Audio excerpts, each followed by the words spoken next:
Police say a husband shot his wife to death and that their children are the ones who called 911. 911, what's the address of the emergency? I think I died to someone, so. St. Cloud Police Department, make yourself known! Hold on, I think it's the next one. Shots fired! Shots fired! Shots fired! My dad is upstairs with the gun. I don't know. He went back to the room. What is your mom? He just shot her. No, he shot her. He just shot her in my bathroom. How many shots were fired?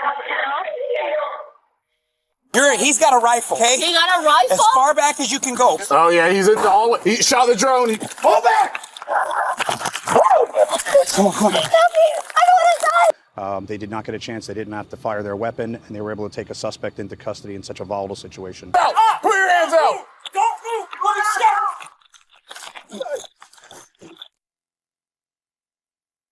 A father pulls the trigger on his own wife while their children watch. Then he barricades himself inside, daring police to come kill him. For nearly 2 hours, an entire SWAT team can't reach the dying mother just feet away. And in the end, the only person who can crack this man wide open is the one he never expected, his own 10-year-old son. St. Cloud Police Department, make yourself known! Hold on, I think it's the next one. Shots fired! Shots fired! Shots fired! Shots fired! This is a multi-hour rescue operation unfolding in real time. Florida SWAT against a man who has already shot his wife in front of his kids and has no plans of stopping. Go! This is my son! Go. It's her daughter! We're gonna make sure we get everybody. Go! He's got a rifle, okay? He got a rifle? As far back as you can go. A wounded mother is trapped inside, bleeding out, and the clock is running. To save her, police will be forced into a decision no officer ever wants to make, leaning on the gunman's own children to bring it all to an end. He already said he's not coming out until you guys kill him. Oh yeah, he's in the hallway. He shot the drone. Hold back! Come on, come on. Help me! I don't want to die! It starts on an ordinary Saturday evening, around 6 p.m., in a quiet lakefront neighborhood in St. Cloud, Florida. Behind the doors of one upscale home, 48-year-old Jose Otero Fontañez and his wife Lizvette are locked in an argument. Within minutes, it turns deadly. 911, what's the address of the emergency? I think I died to someone, so. My dad is upstairs with the gun. I don't know. He went back to the room. What is your mom? He just shot her. No, he shot her. He just shot her in my bathroom. How many shots were fired? That terrified voice belongs to one of 2 children who just watched their father shoot their mother. The moment the line goes dead, 20 patrol cars are dispatched. First on scene is Rookie Officer Garnesh, 6 months on the job, and he steps out of his car directly into the line of fire. Go inside. Get inside your house. Get out of the way.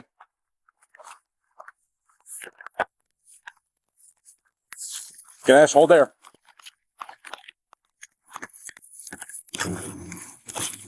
Have the 1027 and the neighbor step out and come immediately north. All the way at the corner on the left is going to be the target residence. 1027 is one house to the north.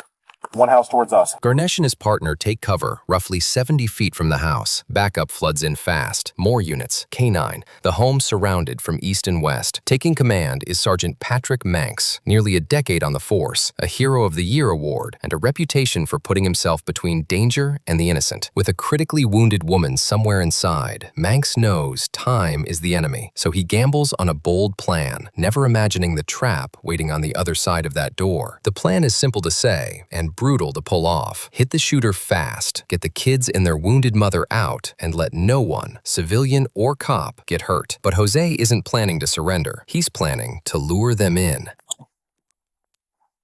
St. Cloud Police Department, make yourself known! Hold on, I think it's the next one. Shots fired! Shots fired! Shots fired! Shots fired! Pull back!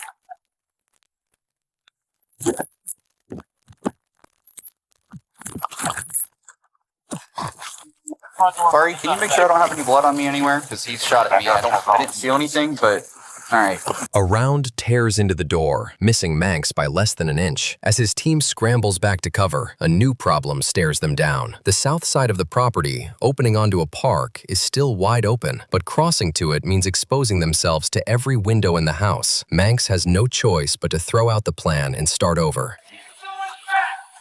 Somebody go to the back. Go to the back. Take 2. Come on, roll. Come on. Go with him, hold on.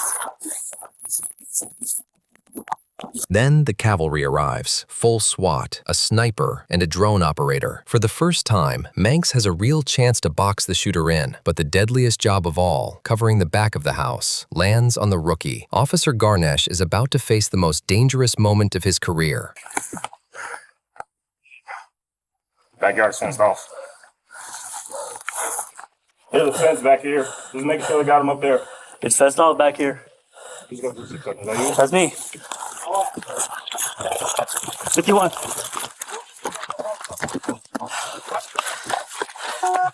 Resident 2760. This is the St. Cloud Police Department. Come out with your hands up. I'm gonna duck down here and cover the I don't like standing right there. Yeah. This is the St. Cloud Police Department. Top? Yeah. Come out with your hands up. You just hold low like that. With Garnesh holding the rear and the sniper locked on the front door, the house is finally sealed off from every direction. Nearly an hour in, police make a move to find both the shooter and the dying woman. They send up a drone. It seems like a smart play. It's about to make everything worse. I'm getting ready to put the drone up. Come on.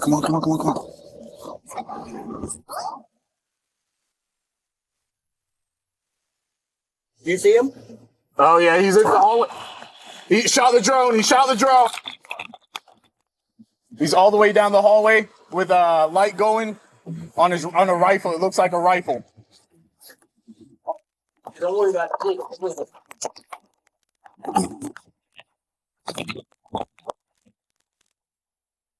But you can see through the front door? You can see him? Yeah.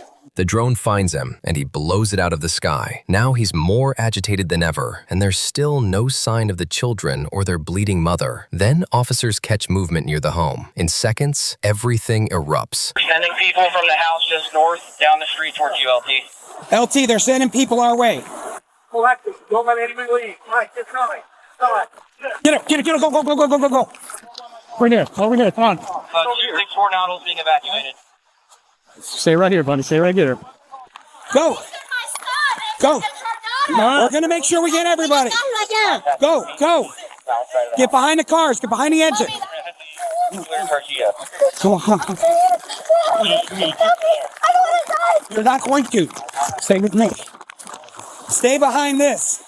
He's got a rifle, okay? He got a rifle? As far back as you can go. Please, just stay behind vehicles. Officers rush the children and surrounding families to safety, several houses back. There, a 10-year-old boy and his 24-year-old sister confirm the nightmare. The man inside is their father, Jose Otero Fontañez. The woman he shot is their mother, Lizvette Figueroa Guzman. Both kids are shaking, and both are ready to help. What they don't yet know is that they're about to become the key to ending this. With their mother's time slipping away, Manx pivots to negotiation, praying he can talk Jose out before anyone else falls. But the hard truth is settling in. The only people who can truly reach this man are his own children. So who knows Jose Ortega? They are his kids. Okay, does anyone have a number for Jose? Yes. Okay, can I get the number? What the procedure should have it. What does your dad do? What is his job? He builds like boats. Okay, how many guns does he have? They have one that's at where I had a license for. Is it a pistol, a rifle? I'm not sure. It's a Handgun, bigger gun? Yeah. Handgun? Okay. Yeah, Harrison Road. Does he have any military experience? no. Thank you. And where are you at? All right, thank you. Give me 1 sec. Stay right here, okay? Dad's in construction. He has one single handgun. No military, no law enforcement experience. Find a better position. Do we know who should be in the house? They said, I think mom, but I'll double check. Find out who I've got a number. The children hand police everything they need, his job, his weapon, and most importantly, his phone number. With a direct line open at last, negotiators dial in. But an obstacle is waiting that none of them saw coming. want to try and make contact. That's fine. I don't know if he'll answer. I doubt. He said mom or daughter said she wasn't answering to him. We'll try, but... Hey, Jose. This is Patrick in St. Cloud Police Department. How you doing? Believe we have one to 40 out. Jose, can you hear me? Oh, English? Okay. Any English at all? Sure. What do you need? You need Spanish? Okay. Un momento, okay? He was shooting at the cop. Did Dad speak any English? He doesn't speak any English. Just as they break through, the line goes silent. Jose doesn't speak English. It's already a miracle he answered at all. Now they have to wait for a Spanish-speaking officer, Officer Colon, to make it to the scene. But waiting isn't an option for everyone. While the clock ticks, detectives turn back to the children, hunting for the one thing that might tell them how to stop him, a motive. Okay, who called 911 originally? And then I was like, So originally, who was the first person to call though? I really don't know. I just heard. Call kept failing, so I kept on doing the call. I heard. Okay, so you two were in the house with Mom and Dad originally. You guys heard shots and then you guys left, or? I ran upstairs. He was screaming for my name. Huh? He shot him in front of me. What did you see exactly? I saw my mom running, telling him to stop. Him behind her. I don't understand what's going on. I thought it was a fake gun that he was shooting her with. Until I saw her getting the blood. She had a trip tomorrow to go to California for work. So I had to do her nails. We were talking, and she was telling me about him fighting, and while he was fighting, that he was accusing her of cheating, like always.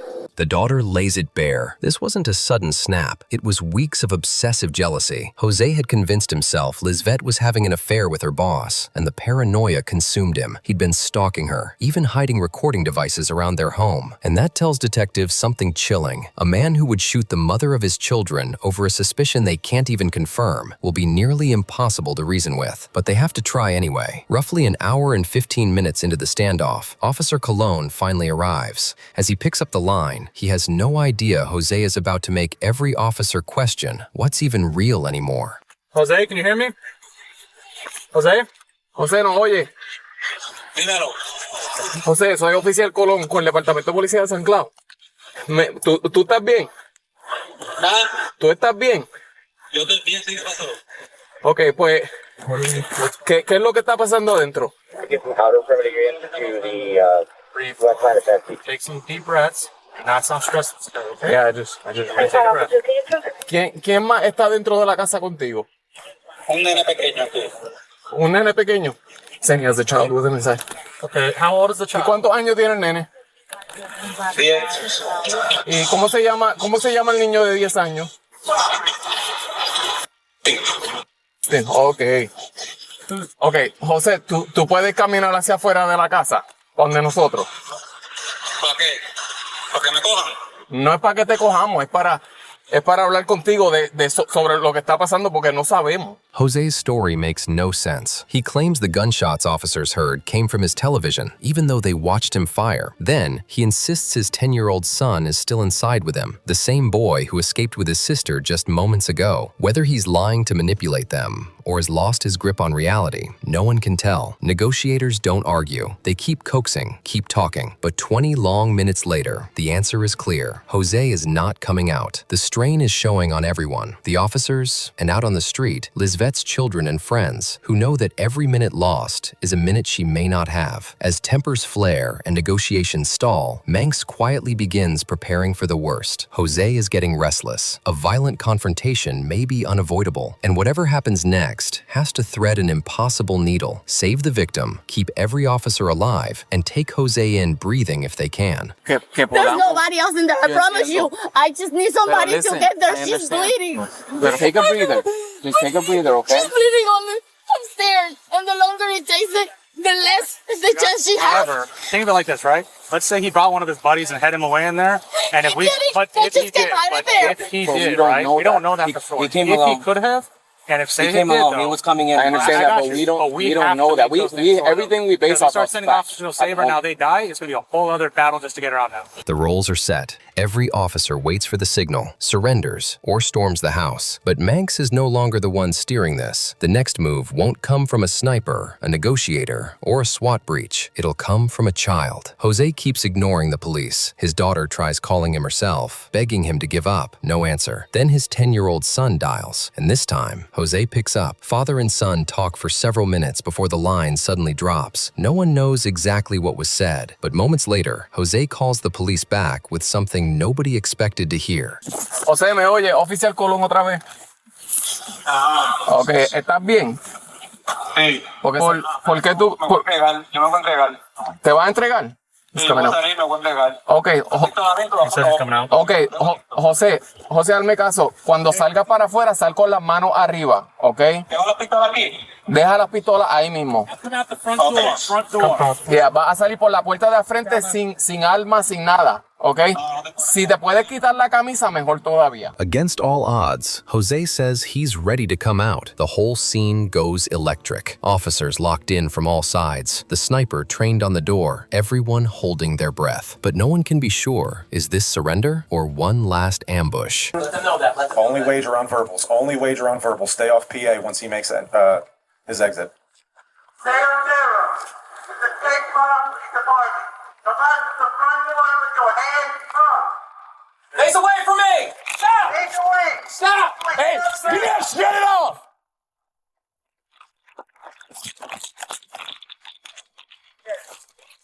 Do not move. Do not move. Put your hands out! Put your hands out! Don't move. You're going to stop.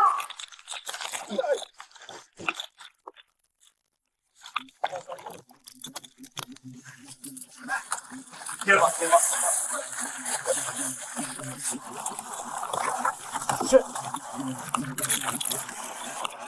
After nearly 2 hours of gunfire and dead-end negotiations, Jose finally walks out. He's cuffed, loaded into Officer Garnesh's patrol car, and driven to the station. But the worst is still inside. With the gunman gone, officers finally make entry, moving up the stairs, into the bathroom, and find what they'd been racing the clock to prevent. Lisvette is gone, lying beside 5 spent 9mm casings in a pool of her own blood. Standing over her, the officers are left with a question that won't let go. If they'd gone in sooner, could they have saved her? Back at the station, Jose is already in the interrogation room, and stunningly, he's sprawled across the table like the victim, like the wronged man. When the translator arrives, his confession matches his daughter's account almost word for word. 2 weeks before the shooting, convinced Lisvette was cheating with her boss, he'd planted a recording device. He swears he heard another man's voice on it, and that suspicion festered into rage right up to the day she was set to leave for a work trip. He admits he shot her, and then comes the detail that says it all. He never went back for the gun in the bathroom because he couldn't bear to look at what he'd done. Jose Otero Fontanez was charged with first-degree premeditated murder and 2 counts of attempted first-degree murder of a law enforcement officer. As of June 2026, he sits in custody, still awaiting trial.